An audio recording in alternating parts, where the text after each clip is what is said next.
देखा कि सुगंधा अपनी लाख कोशिशों के बाद भी नेहा के सिर पर लगे चोट के निशान का कारण नहीं जान पाई थी। अब आगे। उस दिन के बाद से नेहा अक्सर ऑफिस से 1-2 दिनों के लिए गायब होने लगी।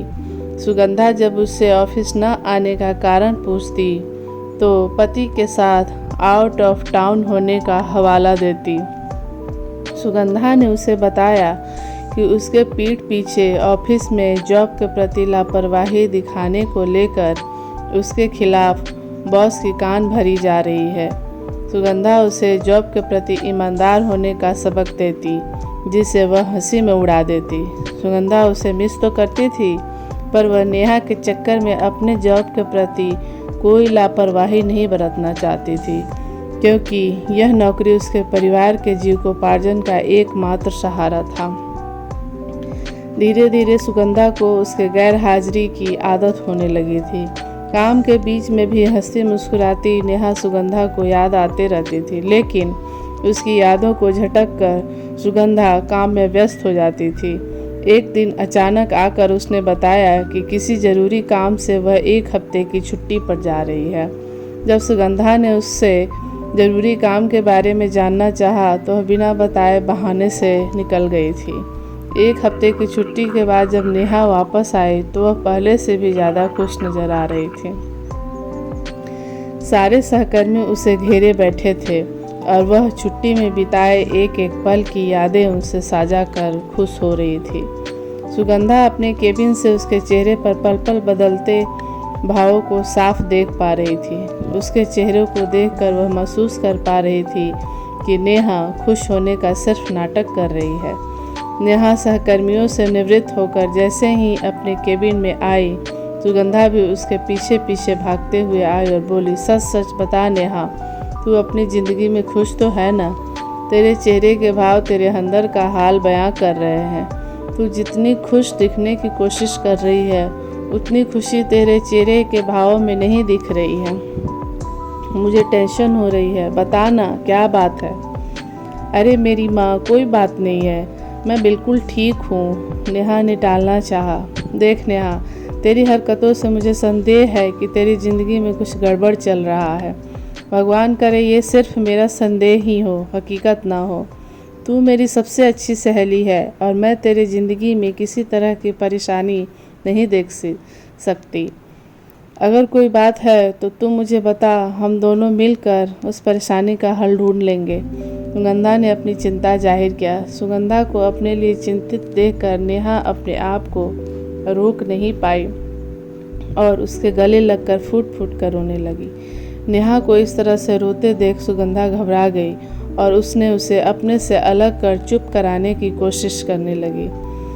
जितना ही वह उसे चुप कराने की कोशिश करती, उतना ही उसका रोना बढ़ता जा रहा था। उसने रोते रोते अपनी दास्तान सुगंधा को सुनाया। आज से 5 साल पहले बहुत धूमधाम से मेरे माता पिता ने मेरी शादी नीरज के साथ किया था।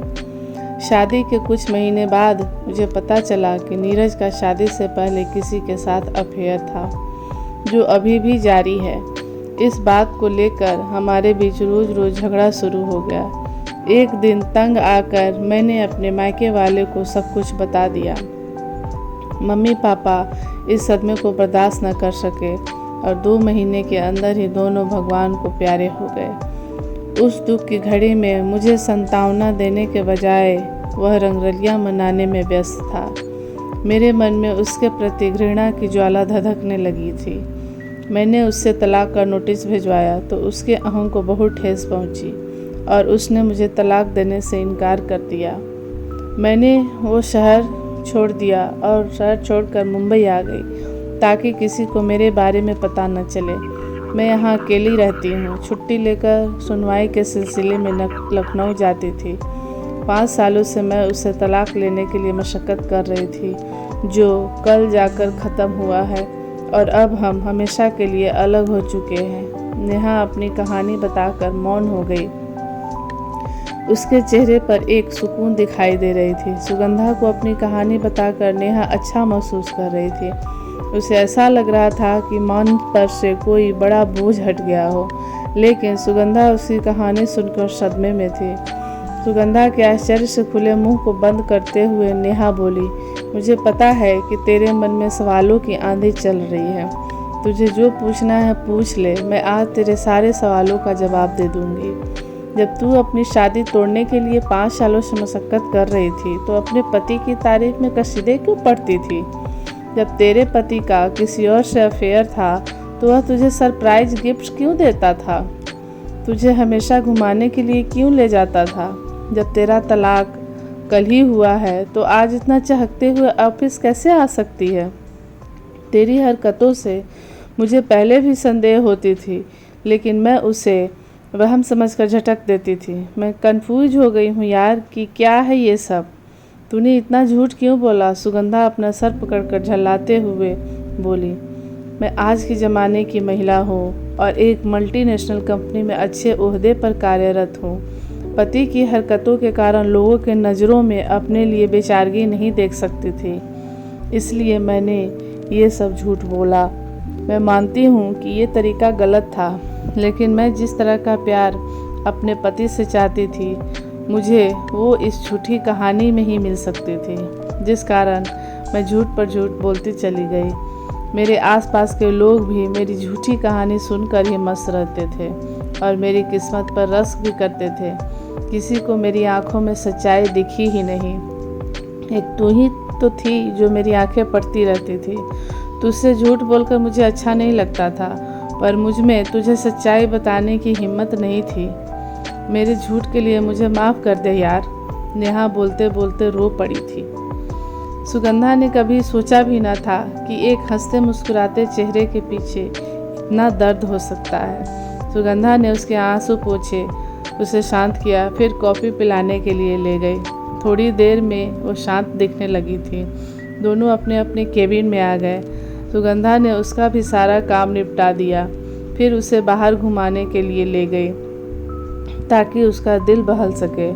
दोनों ने साथ में बाहर ही डिनर भी किया और डिनर के बाद सुगंधा उसे अपने साथ ले गई। उस रात नेहा ने सुगंधा के आगे अपना दिल खोल कर रख दिया था। उसने ताउम्र शादी नहीं करने का फैसला लिया था। अपनी बनाई झूठी दुनिया में ही वह मस्त रहना चाहती थी। सुगंधा ने भी नेहा की खुशी के लिए हर कदम पर उसका साथ देकर सच्ची दोस्ती की मिसाल बनी। नेहा की ज़िंदगी में सब कुछ नॉर्मल होने में थोड़ा समय ज़रूर लगा, लेकिन कुछ दिनों की उदासी के बाद उसकी जिंदा दिली फिर से वापस आ गई। दोस्तों, दुनिया में ऐसे बहुत से लोग हैं जो खुश होने का दिखावा करते हैं, पर चेहरे सब कुछ बयां कर देती है। मेरी कहानी अगर आप लोगों को अच्छी लगी हो तो ज़रूर बताइएगा और मेरे चैनल को लाइक और सब्सक्राइब करना ना भूलिएगा। धन्यवाद।